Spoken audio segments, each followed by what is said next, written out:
మీ ఎలాంటి వ్యాపార ప్రకటనలకైనా వెంటనే మా ఛానల్ సంప్రదించండి. ప్రస్తుతం మనతో పాటు ప్రముఖ ఆధ్యాత్మికవేత్త వేదిక్ ఆస్ట్రాలజర్ కోనుగొట్ల సురేష్ బాబు గారు ఉన్నారు. గురువుగారితో మాట్లాడేద్దాం. నమస్కారం గురుగారు. మణికంఠ గారు నమస్కారం అండి. గురుగారు, 2026 ఆంగ్ల నూతన సంవత్సరం జనవరి నుంచి డిసెంబర్ వరకు తులారాశి వాళ్ళకి ఏ విధంగా ఉంటుంది? వీళ్ళీ సంవత్సరం ఎటువంటి జాగ్రత్తలు తీసుకోవాలి? సో ఫస్ట్ 2025 సంవత్సరంలో బాగున్న రాశుల్లో ఒక రాశి తులారాశి అండి. చాలాసార్లు చెప్పున్నాను, మధ్యలో 1-2 నెలలు ఇబ్బందులు పడ్డారు తప్ప, బట్ ఓవరాల్గా బాగున్న రాశులు ఇది ఒక రాశి. అయితే 26లో కూడాను బాగున్న రాశుల్లో కంపేర్ ఫస్ట్ 4 రాశులు ఇది ఒక రాశి. అంటే కొన్ని రాశులు కొంచెం బాగుండవు, కొన్ని బాగుంటాయి, కొన్ని యావరేజ్గా ఉంటాయి. ఈ బాగున్న కేటగిరీల రాశుల్లో ఇది తులారాశి ఒకటి. ఫస్ట్ 2025 సంవత్సరంతో కంపేర్ చేస్తే జనరల్గా 2026 సంవత్సరం జనరల్గా బాగుంటుంది. దానికి కారణం ఏమంటే, మనకి ప్రతి ఒక్కరికి నాయకత్వ లక్షణాలు ఉంటాయి, ఏదో సాధించాలన్న ఒక తపన ఉంటుంది, రిస్క్ చేద్దామన్న ఒక ఎబిలిటీ ఉంటుంది. ఇది మంచికి వాడుకోవచ్చు, చెడుకి వాడుకోవచ్చు, బట్ జనరల్గా పాజిటివ్ సెన్స్లో కనుక చూసుకుంటే కొత్త ప్రాజెక్టులు తీసుకుందాం, కొత్తగా అసైన్మెంట్లు తీసుకుందాం, కొత్తగా ఏదన్నా వెంచర్లు వేద్దాము, బిజినెస్లు స్టార్ట్ చేద్దాము, కొత్తగా ఏదైనా చేద్దాము అన్న ఒక తపనతో, ఒక పట్టుదలతో ఉండి సాధించుకోవడానికి ముందుకెళ్ళిపోయే సంవత్సరం 2026. తులారాశి వాళ్ళకి సహజంగా ఈ రాశి కూడా చాలా బాగుంది. కంబైన్ చేసి చెబితే తులారాశి వాళ్ళకి 10 రెట్లు జీవితంలో ముందుకు దూసుకొని పోగల సామర్థ్యము, ప్లానెటరీ యొక్క స్థితిగతులు అనుకూలంగా ఉన్నాయి. వీళ్ళకి రెస్ట్ అనేది వీళ్ళ చేతిలో ఉంటుంది. ఎవరైనా లేదు అని అనుకుంటే ఇమ్మీడియట్గా స్క్రీన్ మీద కనిపిస్తున్న నెంబర్కి కాల్ చేసి జాతకం చూపించుకోండి, ఎందుకు లేదు, మాలో ఏం లోపం ఉంది అనేది. ఇక్కడ గోచార ఫలితాలు చెప్తాం. ఇండివిజువల్ జాతకంలో చాలా దోషాలు ఉంటాయి. 2 ఏళ్ళ వయసు 35 నుంచి 45 మధ్యలో ఉంటే ఈ ఏజ్ గ్రూప్ మీద నేను ఎక్కువ రీసెర్చ్ చేస్తున్నాను.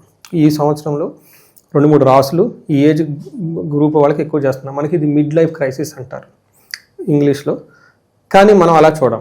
ఏంటంటే వాళ్ళకి ఎస్కేపిజం.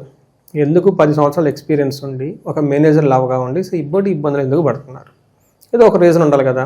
చదువుకున్నారు, జాబులు చేసుకున్నారు, ఒక స్టెబిలిటీ వచ్చింది, ఒక మెచ్యూరిటీ వస్తుంది, కానీ ఇప్పుడు ఎందుకు ఇబ్బందులు పడుతున్నారు?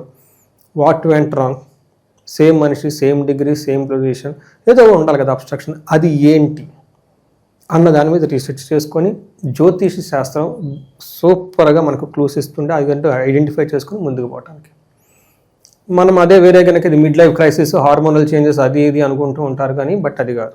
ఆ టైంలో ఎందుకు వస్తుంది చాలామందికి రావు కదా, కొంతమందికి ఎందుకు వస్తుందో చూపించుకోవాల్సిన విషయం చాలా ముఖ్యం.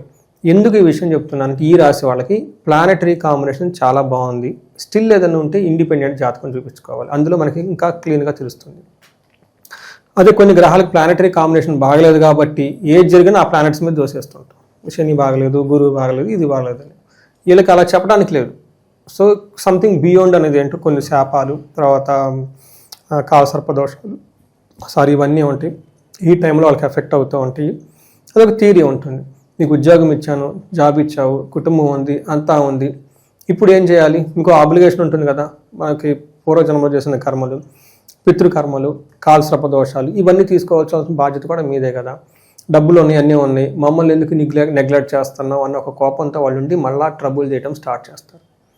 ఈ రాశి వాళ్ళు ఇన్ కేసు ఎక్కడైనా కనుక నార్మల్గా ఉంటే గో హెడ్, ఆగిపోయాము, లేదంటే ఒక స్టేజ్కి వచ్చేసి మళ్ళీ కిందకి వెళ్తున్నాం, లేదంటే మధ్యలో స్టాగ్నేటెడ్గా ఉన్నామని అనిపిస్తే ఇమీడియట్గా కాల్ చేయాలి. దాని గురించి ఎక్స్క్లూజివ్ రీసెర్చ్ చేస్తూ, చాలా లిటరేచర్ తీస్తూ, చాలా పూజలు అవన్నీ చేపిస్తూ ఉన్నాను. గుడ్ రెస్పాన్స్ కూడా వస్తుంది నాకు. తులారాశి కనుక చూసుకుంటే చిత్తా 3-4 పాదాలు, అశ్విని 1, 2, 3, 4 పాదాలు, విశాఖ 1, 2, 3 పాదాలు అంతా ఈ రాశిలో ఉంటారు. పేరు బలం ప్రకారం చూసుకుంటే రా, రీ, రు, రే, రో, తా, తీ, తూ, తే అన్న అక్షరాలంతా కూడా ఈ తులారాశిలో ఉంటారు. నెక్స్ట్ వీళ్ళకి శని యొక్క గ్రహం, గురు గ్రహం, రాహుకేతుల యొక్క గ్రహాలు కనుక చూసుకుంటే శని వీళ్ళకి మీనరాశిలో కరెక్ట్గా 4వ ప్లేస్లో, గురువు మిథున రాశి, తర్వాత జూన్ తర్వాత కర్కాటక రాశికి వెళ్తున్నారు. వీళ్ళకి కుంభరాశిలో రాహు ఉన్నారు, సింహరాశిలో కేతు ఉన్నారు. ఈ యొక్క స్థితి వీళ్ళ రాశి నుంచి కనుక చూసుకుంటే 6వ స్థానంలో శని ఉన్నారు. మనకి మహర్షులు ఏం చెప్తారంటే సంస్కృతంలో సూక్ష్మ గోచరం, లఘు గోచరం ఒక కాన్సెప్ట్ ద్వారా చిన్న మాటల్లో టోటల్గా ఎలా ఉందో చెప్తారు. శని వల్ల ఏమంటారు? సపత్న క్షయం, ధనహాని, శోకం, సౌఖ్యం, సుఖప్రాప్తి అని చెప్తారు. ఈ మాటల్లో టోటల్ ఇరంతా ఇందులోనే పెట్టేశారు. ఇక్కడ సపత్న క్షయం అంటే ఏంటంటేనండి, శత్రువులు ఇళ్ళని ఏమీ చేయలేరు, అది ఫస్ట్ పాయింట్. రెండో పాయింట్ సుఖ ప్రాప్తి, కంఫర్టబుల్గా లగ్జరీగా ఉంటారు. లక్ వీళ్ళకి యాక్టివేట్ అవుతుంది. ట్రిగ్గర్ లక్కీ ఫీల్ ఉంటుంది. లక్కీ బాస్కెట్ మూవీ లాగా వీళ్ళకి లక్ యాక్టివేట్ అయిపోతుంది. ఏ పని చేసినా ధనం కలిసి వచ్చేస్తుంది. నెక్స్ట్ వీళ్ళకి అది జూన్ వరకు. జూన్ తర్వాత ధనం ఫ్లో అంత ఉండదు. తర్వాత గురువు కూడాను జూన్ వరకు 9వ స్థానంలో ఉండి లక్ ఇస్తున్నారు. ఇప్పటిదాకా మనం ఏదైతే చెప్పుకున్నామో అవన్నిటికీ లక్ ఫ్యాక్టర్ అయిపోయి ఈజీగా వాళ్ళకి ఎన్కాష్మెంట్ చేసుకుంటారు. ఇందులో మనకేం చెప్తారంటే అర్ధచ్చ స్వకులాచార స్వగృహ లాభ సుఖ భోజనం నిత్య స్త్రీ జన సంపర్క నవమస్తేత్ భవేద్ గురువు అంటారు. ఈ టైంలో వీళ్ళకి ధనం వచ్చే అవకాశం ఎక్కువగా ఉంటుంది. కులాచారాలని, ధర్మాలని, పద్ధతులను ఫాలో అవుతూ ఉంటారు. గృహంలో చాలా లాభప్రదంగా ఉంటుంది. భోజనం చేస్తారు. నిత్య స్త్రీ జన సంపర్క, జెంట్స్ అయితే చక్కగా లేడీస్తో ఇంటరాక్ట్ అవుతూ ఉంటారు. లేడీస్ అయితే కనుక జస్ట్గా వాళ్ళ ఫ్యామిలీ మెంబర్స్ కానీ బయట వాళ్ళతో చక్కగా ఇంటరాక్ట్ అవుతూ ఉంటారు. అదృష్టంగా ఉండి వెళ్ళిపోతూ ఉంటారు మనం చెప్పుకోవాలి. అంటే గురువు శనులు ఇద్దరు చాలా చక్కగా యోగ్యతను ఇస్తూ ఉన్నారు వీళ్ళకి. అలానే కేతు కూడా వీళ్ళకి విపరీతమైన సంపదలని, ఆధ్యాత్మిక శక్తిని, అనుకున్నదంతా సాధించుకునే కెపాసిటీని ఇస్తున్నారు. ఓన్లీ ఒక రాహు మాత్రం వీళ్ళకి పాక్షికంగా ఇబ్బంది పెడుతూ ఉన్నారు. అయితే జూన్ తర్వాత గురువు ఏం చేస్తున్నారంటే ధాన్యనాశో ధనచ్ఛేద వృధా సంచారం భయం స్వజనై దోషణం అని చెప్తూ ఉంటారు. స్వజనై దోషణం దశమస్తే భవేద్ గురువు అంటారు. 10వ ఇంట్లో కనుక గురువు ఉంటే ఏమవుతుందంట, ధాన్యం అంతగా ఎక్కువగా ఉండదు, ధనం అంత ఎక్కువగా ఉండదు, వృధాగా ప్రయాణాలు చేసే అవకాశం ఎక్కువగా ఉంటుంది. వీళ్ళని నమ్మిన ఎంప్లాయీస్ కానివ్వండి, కుటుంబ సభ్యులు అప్పటిదాకా ఆహా ఓహో అన్నవాళ్ళు వీళ్ళని తిట్టడం స్టార్ట్ చేస్తారు. ఇది ఒకటి గమనించుకోవాలి. నెక్స్ట్ మనకి ఇప్పటిదాకా అందరూ అన్ని గ్రహాల గురించి చెప్పుకున్న లాస్ట్లో మనకి రాహు ఉండడం తోటి పాక్షికంగా ఇబ్బంది, పాక్షికంగా మంచి చేస్తారు. ఫస్ట్ ఏం చేసే గుడ్ ఏంటంటేనండి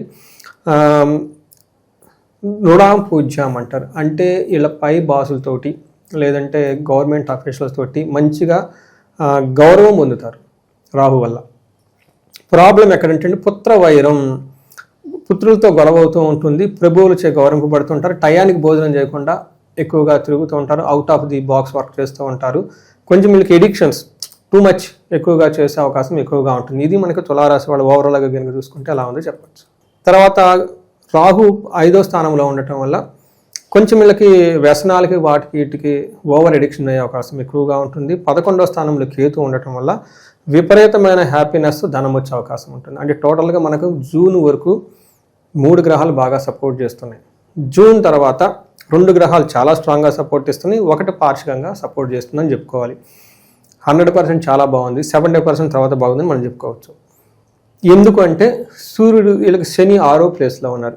శని 6వ ప్లేస్లో ఉండటంతో ఏమవుతుందంటే ధనధాన్యాభివృద్ధి, బంధు సంతోష వర్ధనం, శ్రీ సౌఖ్యం, గృహ నిర్మాణం, షష్టమస్తే గతి శని అంటారు.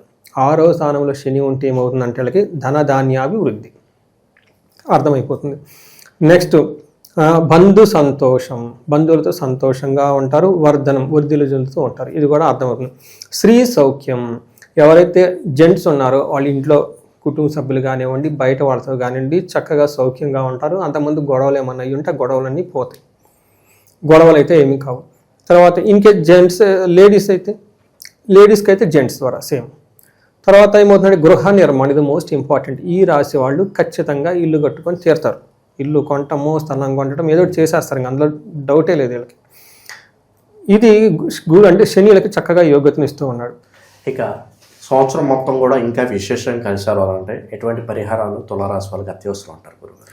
సో తులారాశి చూసుకుంటే ఏదైనా పరిహారం చేయాలనుకుంటే జూన్ తర్వాత గురువు సరిగా లేరు కాబట్టి గురువుకి సంపూర్ణ శాంతి పూజలు చేయించుకోవటం.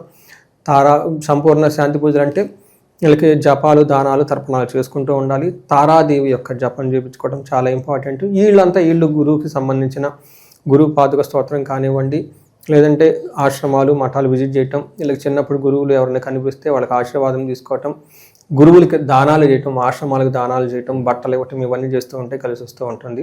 ఎక్కువగా దానాలు చేస్తూ ఉండాలి. గురువుకి శుశ్రూష అంటే సేవ చేస్తూ ఉండాలి. ఆయనకి వెళ్ళిపోయి అక్కడ ఉంటే ఫిజికల్కి వెళ్ళిపోయి చిన్న చిన్న ఏమైనా సహాయం హెల్ప్ చేస్తూ ఉండాలి. చాలా హ్యాపీ ఫీల్ అవుతూ ఉంటారు. మెంటార్స్ ఎవరో ఉంటారు కదండి, వాళ్ళకి ఏదైనా ఇచ్చేసి చేసుకుంటే చాలా బాగుంటుంది. ఇది గురువుకి సంబంధించిన పరిహారాలను చెప్పుకోవచ్చు.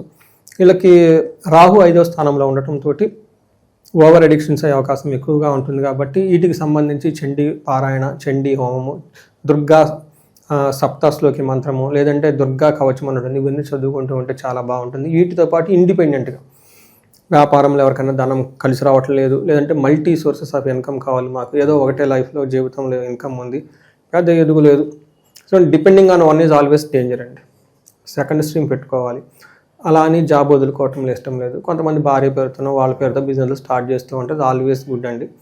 అలా సెకండ్ ఇన్కమ్ కావాలి, లేదంటే కొత్తగా ఇంకా ఆపర్చునిటీస్ కావాలనుకున్న వాళ్ళు స్వర్ణలక్ష్మి విశేష హోమం చేయించుకున్న, స్వర్ణలక్ష్మి సంపూర్ణంగా హోమం చేయించుకున్నా కానీ ఇలా విపరీతంగా ధనం కలిసి వస్తుంది.